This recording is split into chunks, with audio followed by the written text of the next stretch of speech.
Thank you so much for having me. It's Thank you. great to see you. How's the campaign going? What's it been like? What's the update out there? It's an extraordinary experience. It's like none other. Yeah? There are two different political universes. One is television and polls and pundits and money and all of that. And then the other is actually talking to voters.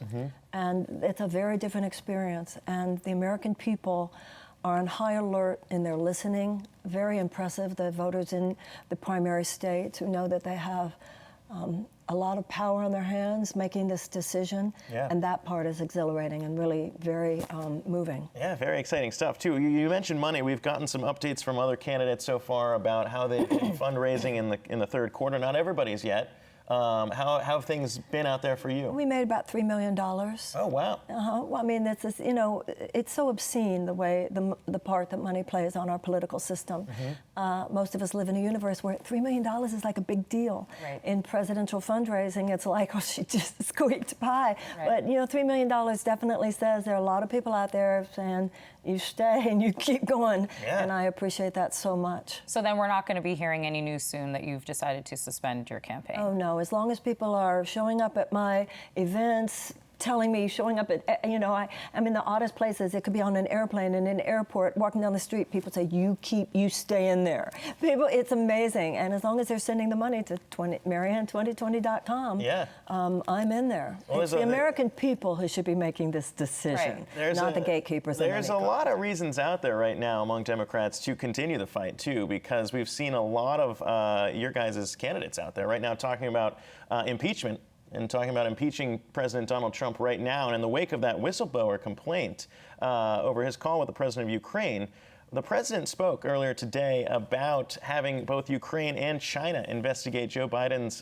relationship and his son's relationship with Ukraine. I want to play what he said to reporters earlier today and then get your reaction. So take a listen to this. China should start an investigation into the Bidens, because what happened in China is just about as bad as what happened with Ukraine. So, Marianne, you just listened to that. What's your take? I don't even know what he's talking about when he said what happened in China. I understand the Ukraine conversation about Biden. So what is he even talking about? I think he was talking about the fact that his son had traveled with the vice president to China and kind of that relationship there. We've talked about business dealings in the country. I think it's clear to most people that the president is dissembling. The president is seeking to distract us. The president is having a little bit of difficult time. So he'll say, this is a president who, as we know, will pretty much say anything to get us off the track of what really matters. Are you on the same page, though, when it comes to impeachment with everyone else? Well, it took me a while because I understand that we have to balance, do I believe the president has committed impeachable offenses? I absolutely do.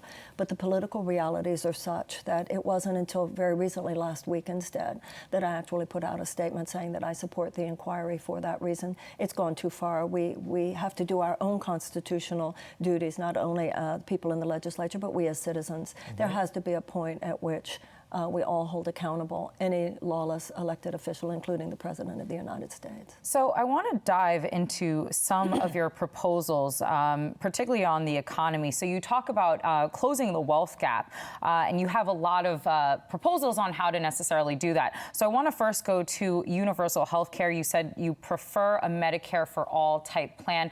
I'm wondering specifically what universal health care would look like to you. Do you support Bernie Sanders' plan of Medicare for all? Is that the plan that you're throwing your weight behind, or do you have a different type of vision? It's very similar, actually, to the impeachment question.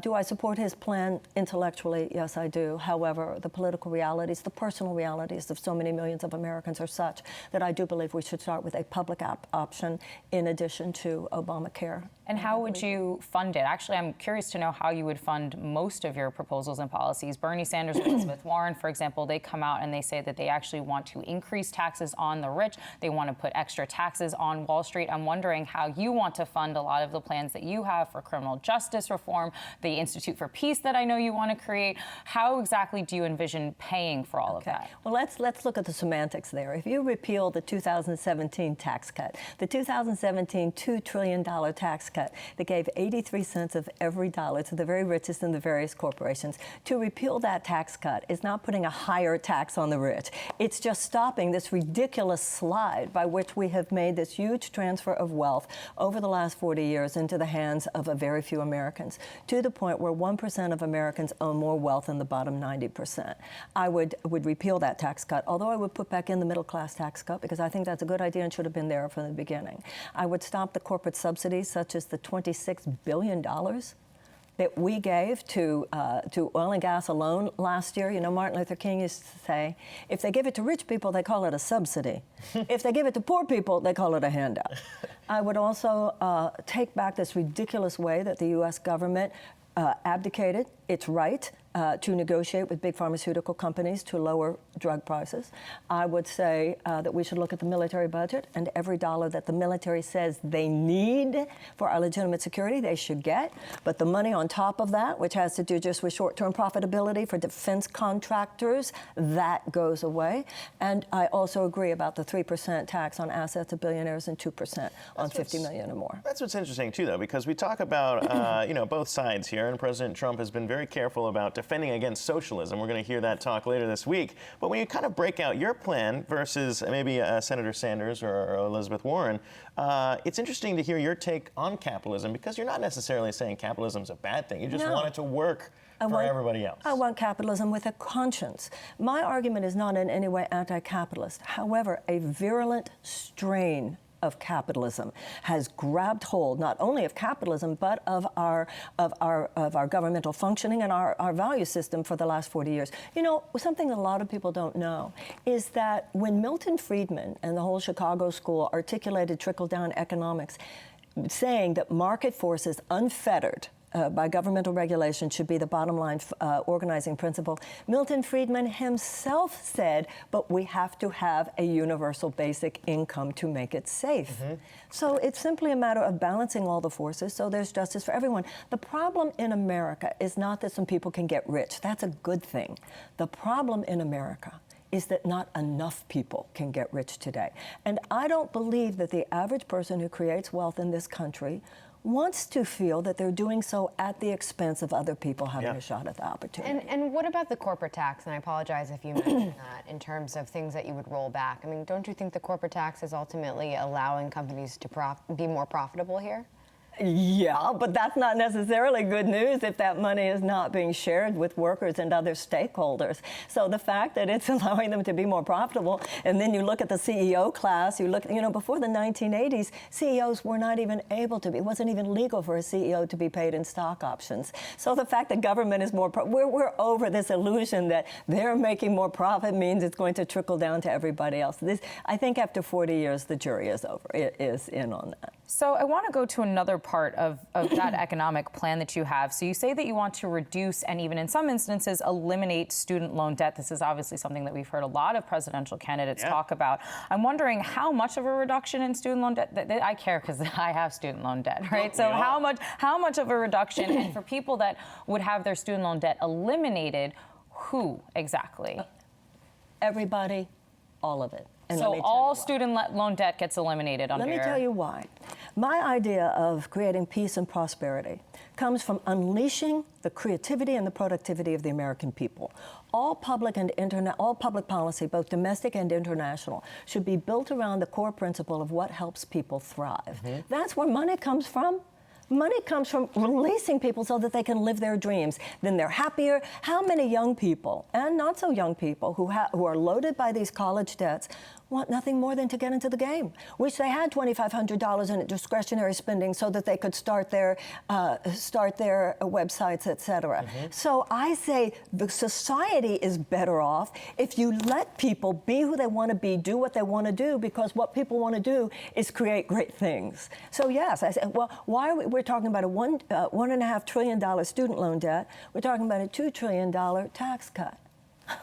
I'm sorry, guys. I'll go for the kids. I'm going for the young people. And others. There are a lot of baby boomers who have that. Yeah, no, it's not just. Everyone always talks about millennials. It's terrible. It's not just millennials. We've got to unshackle people. That's where you get peace, and that's where you get prosperity. So the rolling back of the TCJA, that tax cut that you were talking about, do you imagine that funding, your Medicare for all, the elimination of all, does that, because as you just mentioned, $1.5 trillion student loan debt. So we're starting to add up a lot of things that are going to cost the American government a lot in terms of if we're going to enact it. So you mentioned rolling back the Tax Cuts and Jobs Act that we recently saw, but that's not going to be able to cover universal health care and elimination of student debt and some of your other policies. But that wasn't the only thing I said. I also said to stop the corporate subsidies. I'm into the $26 billion alone in 1 year to oil and gas. I talked about the government's ability to negotiate drug prices. I talked about military spending. I talked about the 3% on billionaire assets, and I talked about the 2% on the $50 million and more. You do those things, we're going to have some cash on hand. Yeah, quite a bit of cash on hand. I want to ask you about this too, though. Spend it in the right places. That's the problem. Yeah, what I like about this too, though, is famously on the debate stage, is you weren't just talking about plans. You were also kind of appreciating the fact that you need to kind of make some sort of seismic shift in the way that we're talking about these problems and addressing them. It's not just the details that Americans care about, but it's how we enact these plans themselves. I mean, you've been very outspoken about shifting the mindset of America. Somebody needs to be. Yeah. I always say, I don't say anything everybody I know isn't saying. I just say it when the microphone is on. Mm-hmm.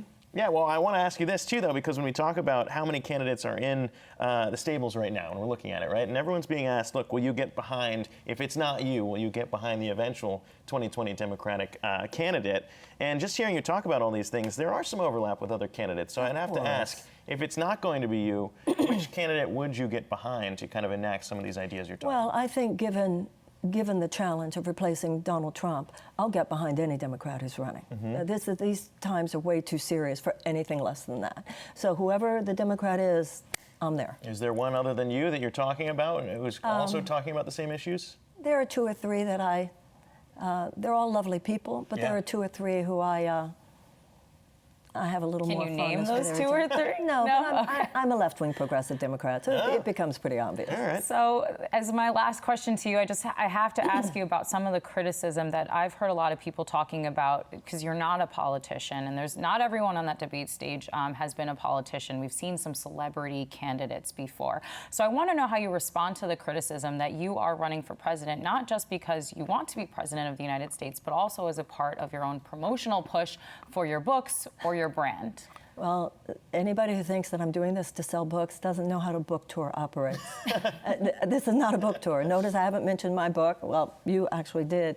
But this is not the way to sell a book, I assure you. Have you experienced and it's interesting an uptick that the in other sales? candidates have books too. And isn't that funny? They're not criticized. Have you experienced an uptick in sales since you... No, I've experienced quite the opposite, actually, to be honest. Because I'm not out there talking about my book. That's how you sell a book. Yeah, talking about very other issues that we're all facing right now, student loan debt being one of them that we are experiencing currently on this panel. Marianne Williamson. There you go. Marianne Williamson, thank you so much for taking the time. Thank you so much. Honestly, it's been so great to have you on. And good luck with everything else. Thank you. Continue. Thank you.